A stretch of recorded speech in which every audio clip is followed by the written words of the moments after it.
চলমান দাবদাহ আগামীকাল পর্যন্ত অব্যাহত থাকতে পারে বলে জানিয়েছে আবহাওয়া অধিদপ্তর। ৩ তারিখের পর সারা দেশে বৃষ্টির প্রবণতা বৃদ্ধি পেলেও ১০ তারিখ থেকে তা স্বস্তিদায়ক হবে বলে জানিয়েছেন আবহাওয়াবিদ মোহাম্মদ শাহিনুল ইসলাম।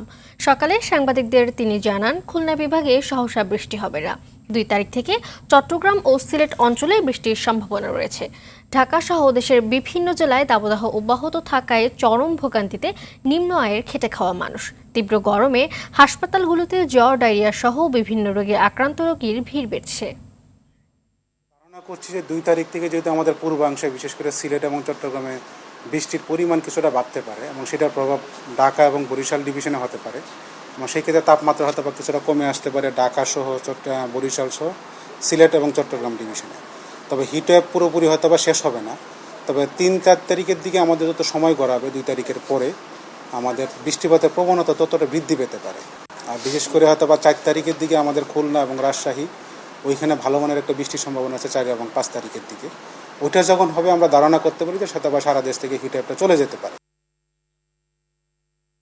দর্শক, এই মুহূর্তে রাজধানীর আগারগাঁওয়ে আবহাওয়া অধিদপ্তরে রয়েছেন সহকর্মী বিপুল দেব রায়, সরাসরি যোগ দিচ্ছেন তিনি। বিপুল, দাবদাহ নিয়ে আবহাওয়া অফিস কি বলছে, আর খেটে খাওয়া মানুষের আয় রোজগারের কি প্রভাব দেখতে পাচ্ছেন জানাবেন। মালিহা, আসলে আপনি যেমনটাই বলছিলেন যে আসলে সকাল থেকে কিন্তু আমরা রাজধানীর বিভিন্ন এলাকায় ঘুরে দেখেছি, যারা খেটে খাওয়া মানুষ তারা কিন্তু অসহনীয় একটা ভোগান্তিতে পড়েছেন এবং তারা বলছেন যে এই অসহ্য যে গরমটা পড়ছে সেই গরমে কিন্তু তারা কিন্তু ঠিকমতো কাজ করতে পারছে না। অর্থাৎ তারা যেটা করে তাদের জীবন নির্বাহ করে সেই কাজটি তারা সম্পন্ন করতে না পারার কারণে তাদের সাংসারিক জীবনে আসলে অনেকটা কষ্টসাধ্য হয়েছে। তারা বলছেন যে আসলে এই গরমের মধ্যে অনেক লোকই কিন্তু কম বের হচ্ছে, সেই সাথে যারা বের হচ্ছে তাদেরকে নিয়েও তারা কিন্তু কাজ করার ক্ষেত্রে কিন্তু তারা অসুবিধায় পড়ছে। সেই সাথে এই নিম্ন আয়ের মানুষের পাশাপাশি কিন্তু যারা বিশেষ করে সরকারি কর্মকর্তা দায়িত্ব পালন করছেন, বিশেষ করে পুলিশ প্রশাসনের যারা বেশ কিছু ট্রাফিকদের সাথে আমরা কথা বলেছি, তারাও বলছেন যে আসলে অসহনীয় এই যে গরম পড়ছে সেই গরমে কিন্তু তারা দায়িত্ব পালন করতেও কিন্তু হিমশিম খাচ্ছে। সেই সাথে আমরা আরও বিভিন্ন হাসপাতালগুলোতে তথ্য নিয়ে দেখেছি যে আসলে এই গরমের কারণে কিন্তু বিশেষ করে ডায়রিয়া এবং জ্বরে আক্রান্ত হয়ে রোগীরা ভর্তি হচ্ছে বেশি এবং সেখানেও কিন্তু ভিড় দেখা গিয়েছে অধিকাংশ লোকের। সেই সাথে এই গরমের যে বিষয়টি আসলে আগামীকাল পর্যন্ত অব্যাহত থাকবে।